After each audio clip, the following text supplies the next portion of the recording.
আসসালামু আলাইকুম, আপনাকে স্বাগতম। আজকে আমি আলোচনা করব বাংলাদেশের দ্বিতীয় স্বাধীনতার পর অন্তর্বর্তীকালীন সরকার যে দায়িত্ব নিল সে সময় বাংলাদেশের অর্থনৈতিক অবস্থা। তো এখানে আমরা আজকের এই রিপোর্টটা দেখব সমকাল পত্রিকা থেকে। সমকাল পত্রিকার অর্থনৈতিক যে পেজ, এখানে দেখা যাচ্ছে আমাদের এই মুহূর্তে মার্কিন প্রতিনিধি দল আমাদের দেশে। তো সেখানে এই মার্কিন প্রতিনিধি দল প্রধান উপদেষ্টা, পররাষ্ট্র উপদেষ্টা, অর্থ বাণিজ্য উপদেষ্টা, বাংলাদেশ ব্যাংকের গভর্নর ও পররাষ্ট্র সচিবের সঙ্গে সাক্ষাৎ করেন। সেই সাক্ষাতের মেইন যে বিষয়বস্তু ছিল, সংস্কার পরিকল্পনা জানতে চেয়েছেন প্রতিনিধি দল। অর্থাৎ আমাদের দেশে নির্বাচন কমিশন বা ব্যাংকিং কমিশন বা এই যে বিচার বিভাগ, অন্য যে প্রতিষ্ঠানগুলো রয়েছে সেই প্রতিষ্ঠানগুলো সংস্কারের ব্যাপারে তারা জানতে চেয়েছেন আমাদের সরকার সে ব্যাপারে কী উদ্যোগ নিয়েছে সেই বিষয়টা।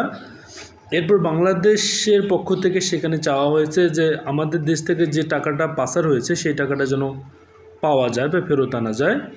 আর এখানে আরেকটা জিনিস হয়েছে যে বাংলাদেশের উন্নয়নে এই মুহূর্তে যেহেতু বাংলাদেশ হিউজ পরিমাণ টাকা শর্টেজে রয়েছে, এই উন্নয়নের জন্য $20 কোটি উন্নয়ন সহযোগিতা সই হয়েছে এই প্রতিনিধি দলের সাথে।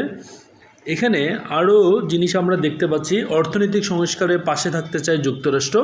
অর্থাৎ এখানে বলা হচ্ছে যে বাংলাদেশের যে কোনো অর্থনৈতিক সংস্কারের জন্য যুক্তরাষ্ট্র পাশে থাকবে। তো এইটা আমি মনে করি আমাদের যে প্রধান উপদেষ্টা মহোদয়, মাননীয় প্রধান উপদেষ্টা মহোদয়, ওনার একটা কৃতিত্ব।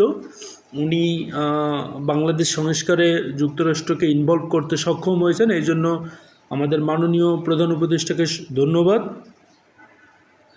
এরপর আমরা নিচের দিকে দেখতেছি বিশ্বব্যাংক থেকে $100 কোটি ঋণ পাচ্ছে বাংলাদেশ। এর আগে একবার ঋণ পেতে গিয়ে বিশ্বব্যাংক অনেকগুলো শর্ত জুড়ে দিয়েছে, কিন্তু এবার ততটা শর্ত জুড়ে না দিয়েই বরং বিশ্বব্যাংক আগ্রহ সহকারে বাংলাদেশকে এই $100 কোটি ঋণ দিচ্ছে।